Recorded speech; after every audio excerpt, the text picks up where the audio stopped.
तो दोस्तों, चलिए समय के पहियों को पीछे घुमाते हैं और चलते हैं दक्षिण भारत के उस महान साम्राज्य की ओर जिसे विजयनगर साम्राज्य के नाम से जाना जाता है। सबसे पहले हम लोग इस साम्राज्य के परिचय को देखते हैं।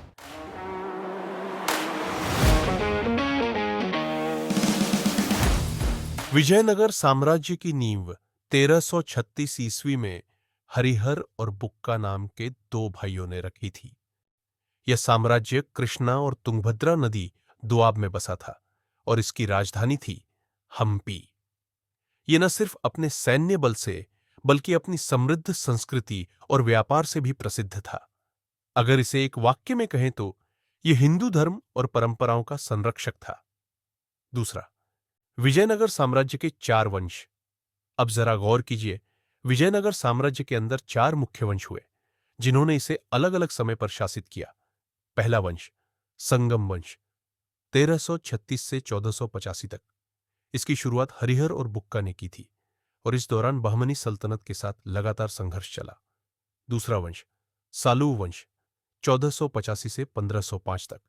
सालू नरसिंह ने इस वंश की स्थापना की, लेकिन सत्ता थोड़ी अस्थिर रही। तीसरा वंश तुलुव वंश 1505 से 1570 तक। इस वंश के सबसे महान शासक थे कृष्णदेवराय। चौथा वंश अराविदु वंश 1570 से 1606 तक। इस वंश के अंत के साथ ही विजयनगर साम्राज्य का भी अंत हो गया।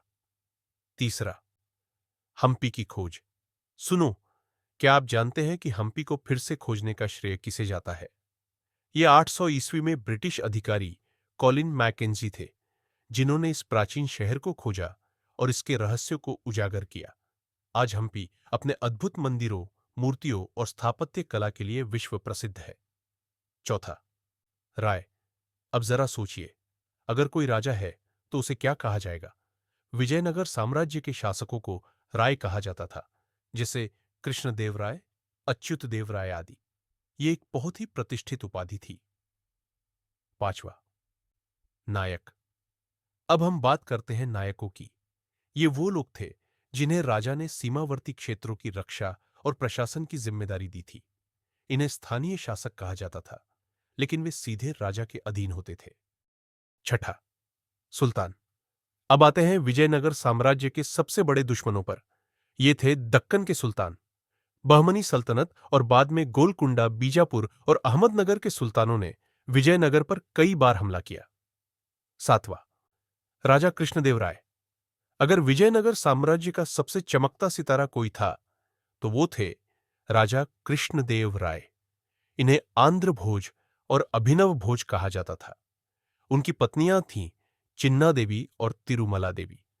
उन्होंने संस्कृत में एक प्रसिद्ध ग्रंथ लिखा, आम्मुक्त माल्यत। उनके समय में विजयनगर का व्यापार और कला अपने चरम पर थे। उन्होंने भव्य मंदिरों और जलाशयों का निर्माण कराया। आठवां, नायंकर या आयंगर व्यवस्था। अब जरा सोचिए, अगर इतना बड़ा साम्राज्य है तो उसे चलाने के लिए एक बेहतरीन प्रशासनिक व्यवस्था की जरूरत होगी, है ना? इसी के लिए विजयनगर में नायंकर व्यवस्था लागू की गई। इस व्यवस्था में सैन्य प्रमुख नायक होते थे, जो कि सेनापति होते थे। इन सैन्य प्रमुखों नायकों को भूमि दी जाती थी और बदले में वे राजा को सैनिक सहायता प्रदान करते थे और समय समय पर राजा के लिए भेंट भी लेकर आते थे। विजयनगर के शासक समय समय पर इन सेनापतियों की बदली भी किया करते थे, ताकि कोई सेनापति या नायक एक ही स्थान पर रहकर खुद को ज्यादा प्रभावशाली ना बन सके और ना विद्रोह कर सके। नौवां, व्यापार। विजयनगर साम्राज्य सिर्फ युद्धों के लिए ही नहीं, बल्कि अपने शानदार व्यापार के लिए भी मशहूर था। यहां से मसाले, रेशम, चावल और कीमती पत्थर, सोने, चांदी, जवाहरात दुनिया भर में निर्यात किए जाते थे। यहां तक कि पुर्तगालियों के साथ भी व्यापार संबंध स्थापित थे। 10वां, स्थापत्य कला और मंदिर। अब बात करते हैं विजयनगर की अद्भुत स्थापत्य कला की। गोपुरम, मंदिरों के ऊंचे द्वार, जिन्हें गोपुरम कहा जाता था, जो दूर से ही दिखाई देते हैं। इन गोपुरमों का निर्माण विजयनगर के राजाओं ने किया था। महानवमी डिब्बा। महानवमी डिब्बा हम्पी में स्थित एक विशाल पत्थर का मंच है, जिसे विजयनगर साम्राज्य के शासकों द्वारा भव्य समारोहों, विशेष रूप से दशहरा, महानवमी उत्सव के आयोजन के लिए बनाया गया था। इसे राजा कृष्णदेवराय बनवाया था। यह एक भव्य चबूतरा मंच है जिसकी ऊंचाई लगभग 8 से 10 मीटर है। विरूपाक्ष मंदिर, यह भगवान शिव को समर्पित है। विरूपाक्ष मंदिर हम्पी के सबसे प्रमुख मंदिरों में से एक है। यह विजयनगर साम्राज्य की राजधानी हम्पी में तुंगभद्रा नदी के किनारे स्थित है।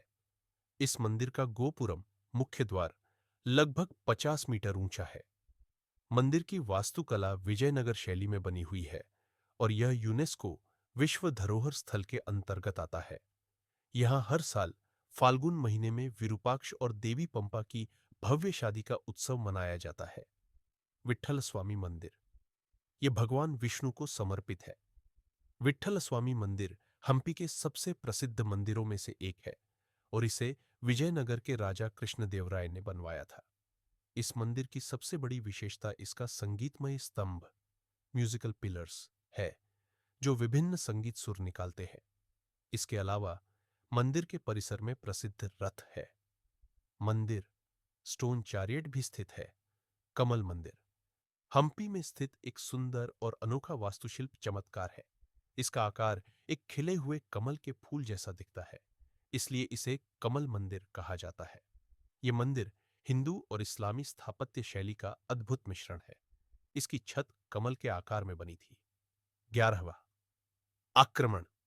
अब यहां कहानी में आता है एक बड़ा मोड़। 1565 ईस्वी में हुआ था तालिकोटा का युद्ध, जिसमें विजयनगर को दक्कनी सुल्तानों बीजापुर, अहमदनगर, गोलकुंडा, बरार और बीदर ने हरा दिया, जिसमें सबसे बड़ा हाथ प्रधानमंत्री रामराय का था। यह युद्ध विजयनगर के अंत की शुरुआत बन गया। 12वां विजयनगर साम्राज्य का अंत। तो दोस्तों, हर महान साम्राज्य का कभी न कभी अंत होता ही है। 1565 में तालिकोटा युद्ध के बाद विजयनगर साम्राज्य कमजोर पड़ गया और 1646 में यह पूरी तरह समाप्त हो गया। इसके पीछे कुछ प्रमुख कारण थे: लगातार युद्ध और बाहरी आक्रमण, प्रशासनिक अस्थिरता, सामंतों नायकों की बगावत, मुस्लिम सुल्तानों की बढ़ती शक्ति। और इसी के साथ हमारी कहानी पूरी होती है। यह था विजयनगर साम्राज्य का गौरवशाली इतिहास, जो आज भी हम्पी के खंडहरों में जीवंत है।